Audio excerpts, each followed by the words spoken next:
Hello guys, नमस्कार साथियों, आप सभी का स्वागत है आपके अपने यूट्यूब चैनल डेलर वाला 2.0 में। मित्रों, आप सभी का मोस्ट वेलकम आपके अपने चैनल में। हम लोगों ने कल अध्ययन कर लिया था सर्वसंख्या और बीजीय व्यंजक के बारे में। बीजीय व्यंजक का गुणा करना, सर्वसंख्या का अर्थ क्या होता है और कैसे हल किया जाता है और उसका उपयोग कहाँ किया जाता है, किन चीज़ों को सरल करने के लिए, इन सब के बारे में जानकारी हम प्राप्त कर चुके हैं।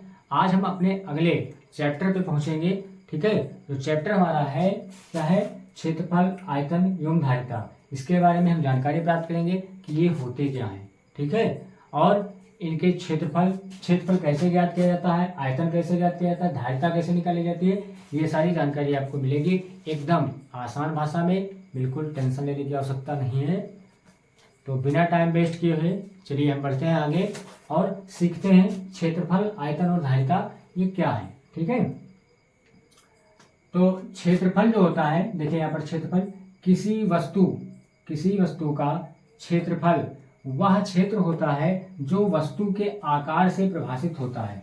मतलब इसका क्या है, आकार यानी कि जिस आकार में वो वस्तु है, ठीक है, वो कहीं पर रखी है तो उसने कितना क्षेत्र एक्सेप्ट किया है, कितना क्षेत्र वो घेर रखा है, ठीक है, वही उसका क्षेत्रफल कहलाता है। जैसे मान लीजिए कि कोई बुक किसी टेबल पर रखी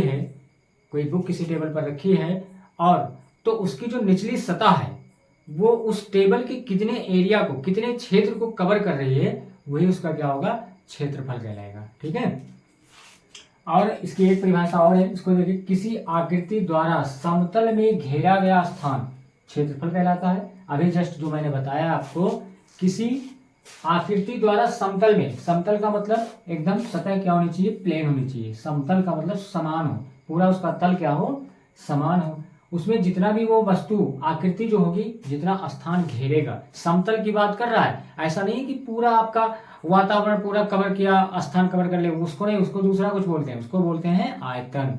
ठीक है, नहीं तो आप क्षेत्रफल पे उसको मिला दें। तो केवल बात यहाँ पर समतल की हो रही है। जैसे मैं एक आपको एग्जाम्पल देता हूँ प्रैक्टिकली, इसको देखिएगा। तो ये आपका डस्टर है, डस्टर।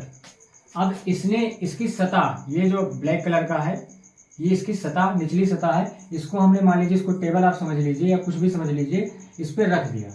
तो इसकी निचली सतह ने कितना स्थान घेरा, कितना स्थान घेरा, ये है स्थान घेरा इसने।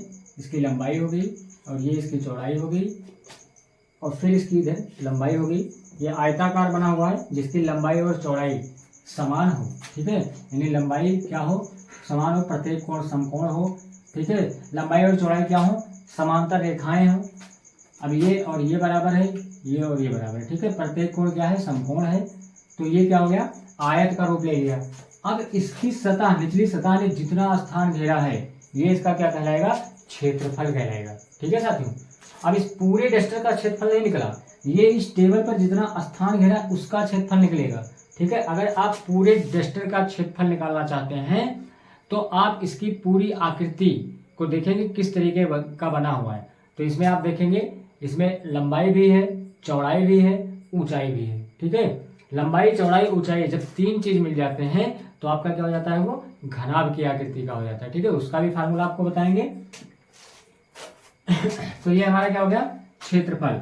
ये जितना स्थान घेरा, ये पूरा जो भाग में कलर कर रहा हूं, ये पूरा क्या है, क्षेत्रफल है उस स्थान का जिसने ये डस्टर ने जो घेर रखा है। ठीक है, ये आकृति जो आयताकार आकृति है, इसने जितना भी घेर रखा है उसका एरिया कहलाता है। अंग्रेजी में इसको क्या बोलते हैं, एरिया बोलते हैं।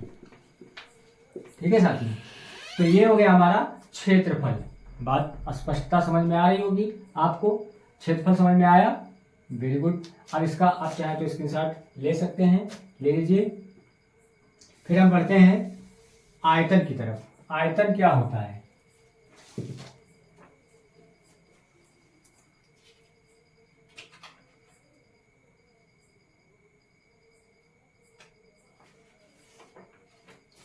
क्षेत्रफल आपको समझ में आ गया।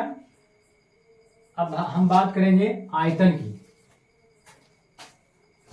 तो आयतन क्या होता है कि एक ठोस जितना स्थान घेरता है, आयतन की बात करें, आयतन आयतन की बात करें तो एक ठोस जितना स्थान घेरता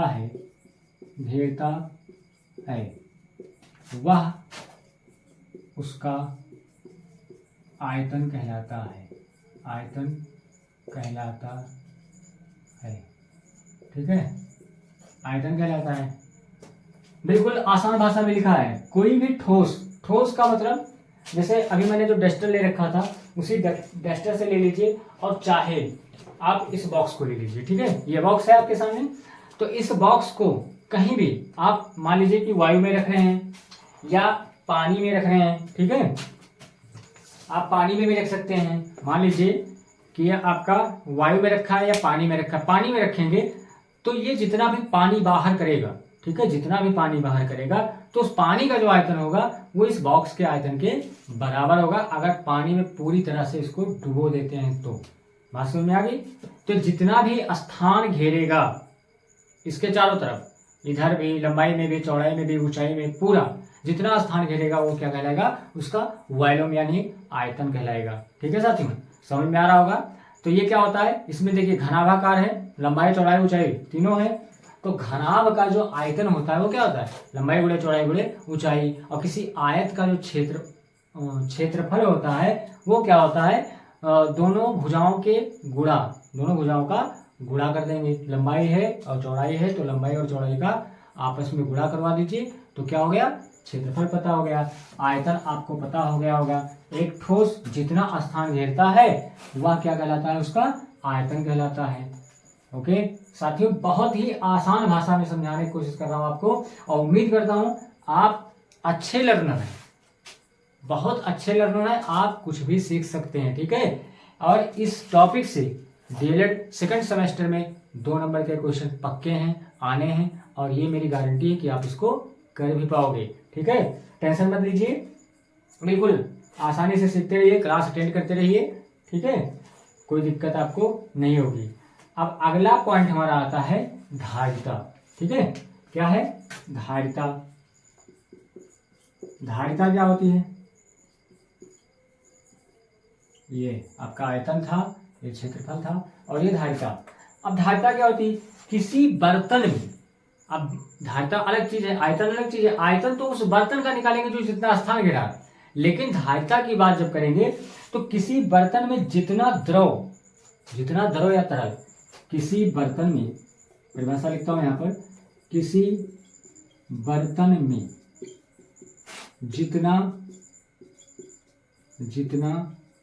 द्रव, इसको तरल भी कहा जाता है, जितना द्रव या तरल, ठीक है, पदार्थ भरा जा सकता है, तरल पदार्थ भरा जा सकता है,